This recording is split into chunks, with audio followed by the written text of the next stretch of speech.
गया mob lynching, 100-200 कुत्ते इकट्ठे होके एक शेर को मार डालें, ये मर्दानगी नहीं है। अगर मर्दानगी की बात है तो मैं फिर कहता हूं कि हमारी लड़ाई हमारे खून में है, लेकिन हम अपने मुल्क का अमन व अमान बिगाड़ना नहीं चाहते। हम अपने देश में शांति रखना चाहते हैं, और अगर लड़ने का शौक है तो मैदान में लड़ाई होगी। इस तरह मॉब लिंचिंग करना और घेर के किसी एक को मार डालना, ये इंसाफ नहीं है, ये मर्दानगी नहीं है। मेरा उद्देश्य इस वक्त ये है कि जो भिवानी कांड हुआ है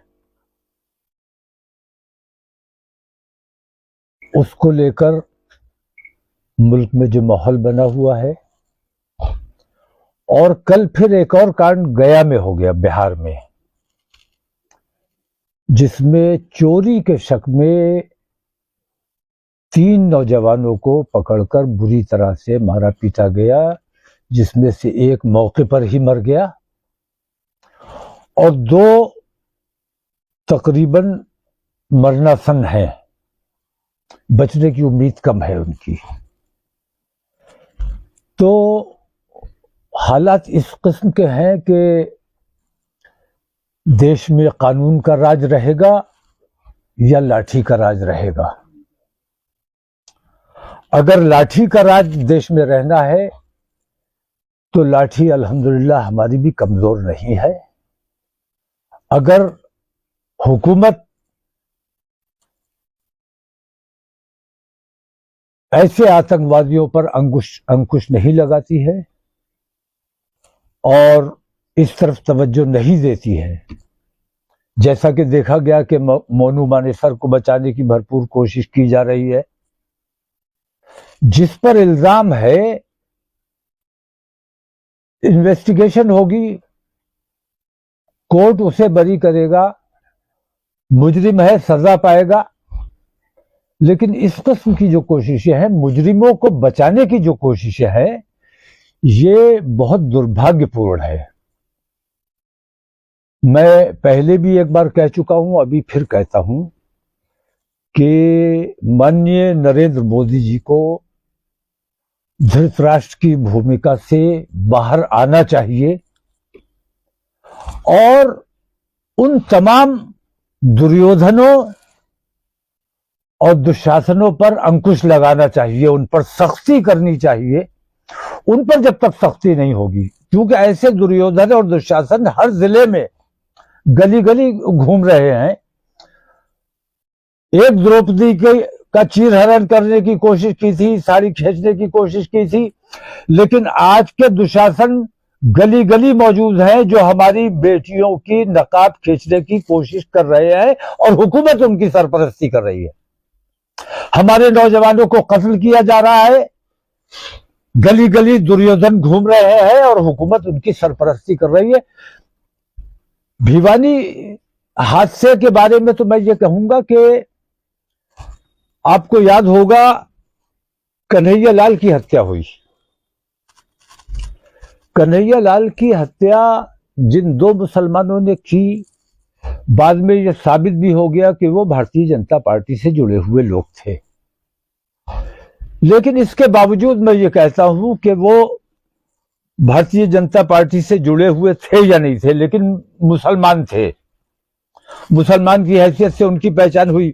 पूरे हिंदुस्तान में आप एक भी ऐसा बयान बताइए या एक भी ऐसा शख्स बताइए जिसने कन्हैया लाल की उस हत्या की हिमायत की हो। पूरे हिंदुस्तान ने उसकी मुखालफत की, खासतौर से मुसलमानों ने उसकी सख्त मजम्मत की।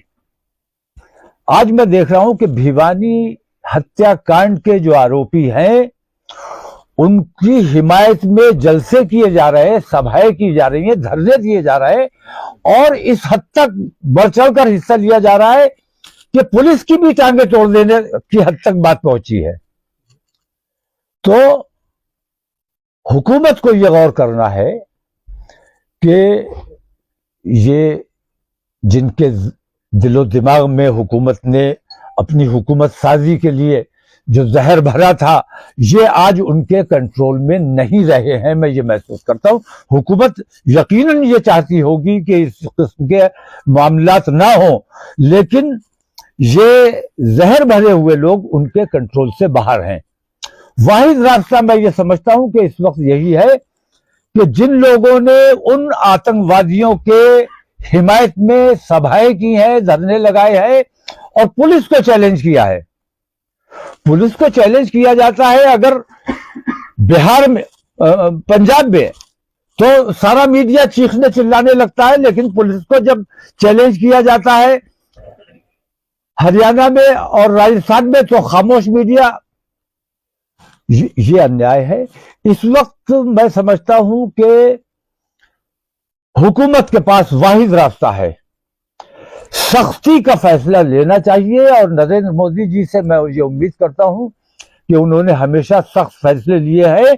इस वक्त अगर सख्त फैसला नहीं लिया तो उसके नतायज बहुत गंभीर हो सकते हैं।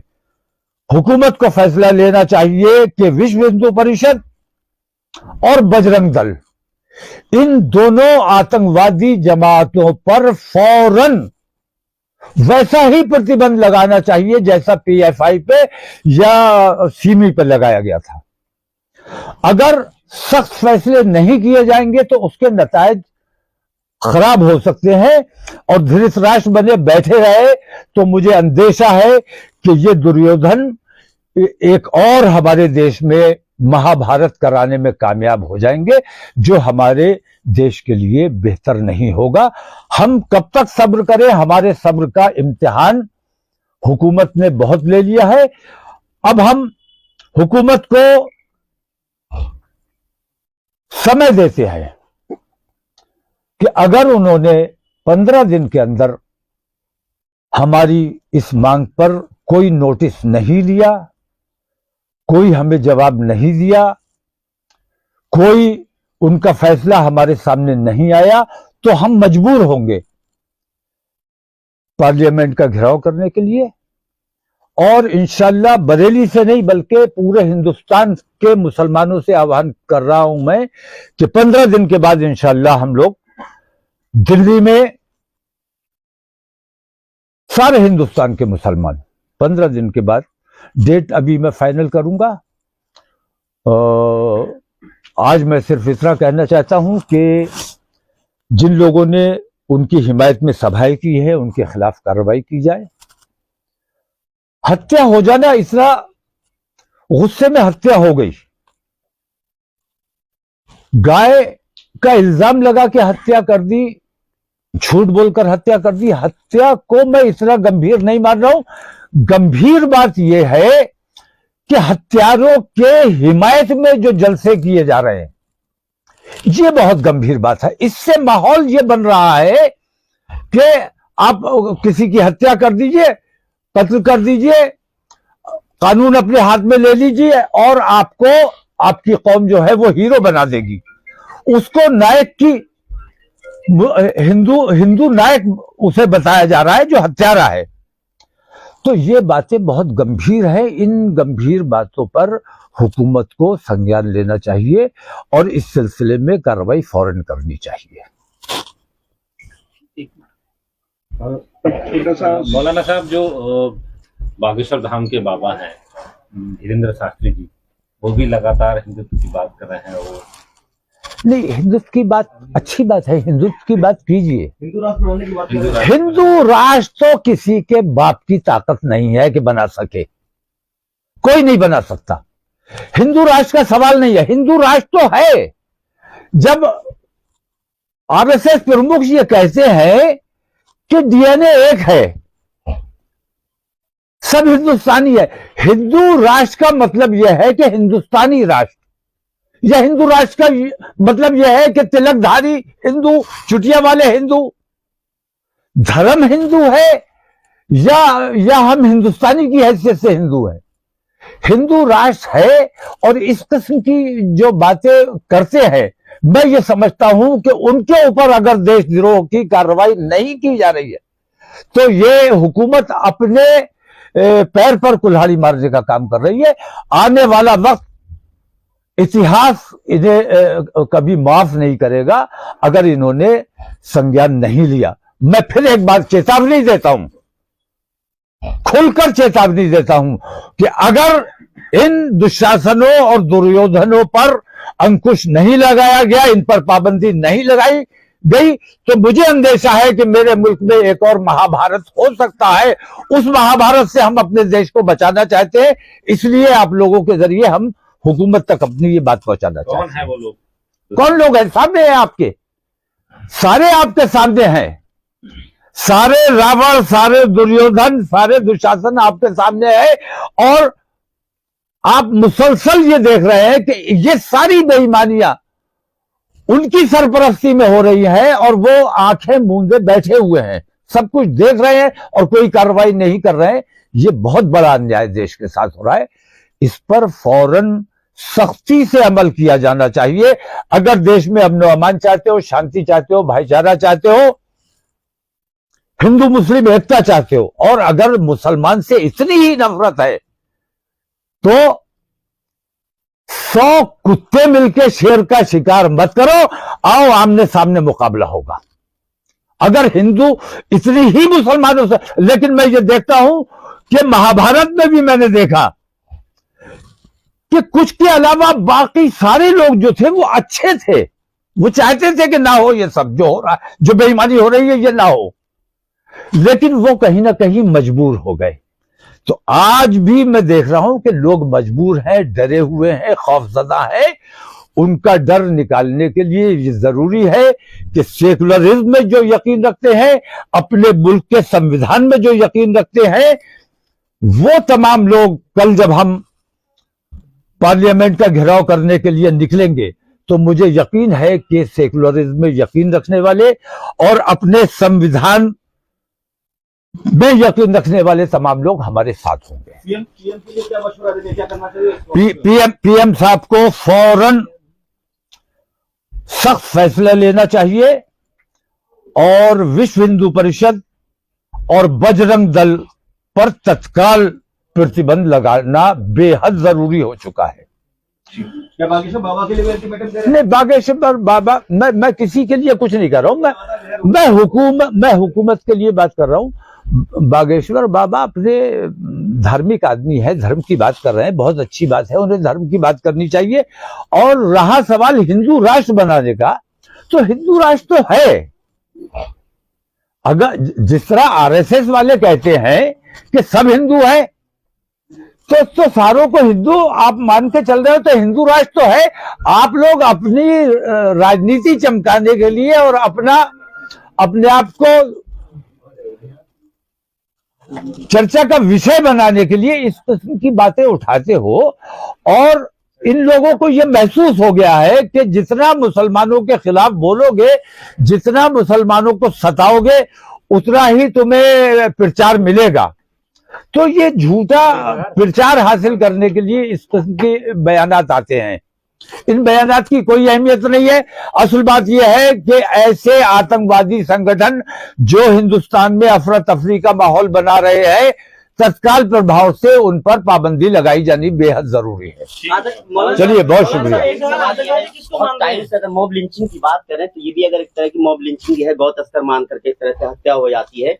बहुत टाइम से हमने देखा इस तरह की चीजें नहीं आई, लेकिन ये अभी चीजें आई। राजस्थान और हरियाणा की आपने बात की, 2024 में चुनाव भी होने हैं और प्रधानमंत्री को आपने कहा धृतराष्ट्र यानी कि बिल्कुल कुछ नहीं देख रहे हैं, बिल्कुल खामोश बैठे हुए हैं। क्या 2024 का किस तरह के चुनाव के नजरिए से तो नहीं देख रहे हैं इसको इस तरह से खामोश रहना? नहीं, ये जो कुछ भी देश में घट रहा है वो तमाम इसीलिए घट रहा है कि मेन मुद्दों से आम हिंदू की, आम आदमी की बात नहीं कर रहा हूं मैं, आम हिंदू की तवज्जो उन मेन मुद्दों की तरफ से हटाने के लिए इन चीजों में उलझाए रखना।